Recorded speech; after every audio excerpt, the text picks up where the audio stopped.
To get to this day, but we begin 83 years ago as the USAT Dorchester was hit by a torpedo. It was sunk by Germans, more than 600 people dying in that, and that includes 4 chaplains of different faiths, whose legacy continues on to this day.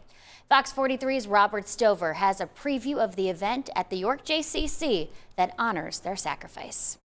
Well, those 4 chaplains are still being remembered more than 80 years ago after the sinking of the USS Dorchester. Their names are Alexander Good, Johnny Washington, George Fox, and Clark Poling. Now, how they perished is inspiring in its own right because they did give up their life vests for other soldiers on board that vessel and locked arms in unity, despite being from different faiths. And here to tell us more about today's Day of Remembrance, we do have Lou with the 4 chaplains of York County. So, Lou, for those who may be joining us for the first time today, tell us a little bit more about today's event here at the York JCC. Well, today's event, again, is to educate everyone about what the program is and what Rabbi Good's impact to York County and to the York Jewish community. Just by the building that we're in, with the sign out in front that says everyone is welcome at the JCC, that really is inspired, in my belief, by him, who wanted everyone to be interfaith. And that's how you have the JCC is 94% not Jewish, and that's how we became so well integrated into the community. And for those who might follow this story or at least know its history, they might know that you do have an annual breakfast in May for the 4 chaplains, but that's not the only event happening later this year. What's the next one that people can maybe attend if they can't make it out today? We are blessed. We have an event coming up on Memorial Day where an effort led by Susie Burns to put a memorial together at the Veterans Memorial Park where the Gold Star Garden is, and that is going to be dedicated to the 4 chaplains, to Charles Walter David Jr. for his efforts in assisting in rescuing 93 of the soldiers from the water. And then we're also going to dedicate a space there for Gordon Fryrick and Alan Damashek. Alan Damashek being the former director of the JCC, and Gordon Fryrick, I think everyone knows Gordon Fryrick, but those 2 gentlemen were the inspiration, and when they got started with the Chamber of Commerce, actually, the Economics Club, that's how all this got started. And our hope is to be able to educate the next generation and continue to send this very, very important message.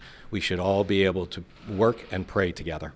And these inspiring stories have persisted now for 83 years. If anybody does attend today's event, ultimately, what do you want them to walk away with? Is it a greater appreciation for the work Good did during his life, or just a greater appreciation of what those 4 men did at that moment, giving up their life vests so that 4 other men could live on? It's a great question, and how do you prioritize one over the other? The impact of the 4 chaplains giving up their life vest, and I also like to remind people they gave up their gloves.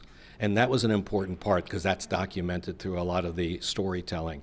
But the other part of this is Rabbi Good really had a message for York and for York County, and that was that we should all be together. During that time, way back in the day, the KKK was very prevalent, and we wanted to make sure that people understood who we were, and that is how the first integrated Boy Scout and interracial Boy Scout troop came over to 120 East Market Street, and that's how things got started. So again, he was evolutionary or revolutionary, whatever you want to call it. He really had the foresight to be able to find a way to bring people together. So bring together, be together, pray together. And if anyone wants to attend today's event, it is scheduled to begin at 10:30, again, here at the York JCC. Now, there was pre-registration online, but if you would still like to come out, all you have to do is bring a photo ID, sign in at the front desk, and you will be allowed to enter and, of course, attend today's event. We're going to have more information about the work of the 4 chaplains, as well as a more comprehensive history of the Dorchester and its sinking itself, available later this morning on our website, fox43.com. In York Township, York County, Robert Stover, Fox 43 News.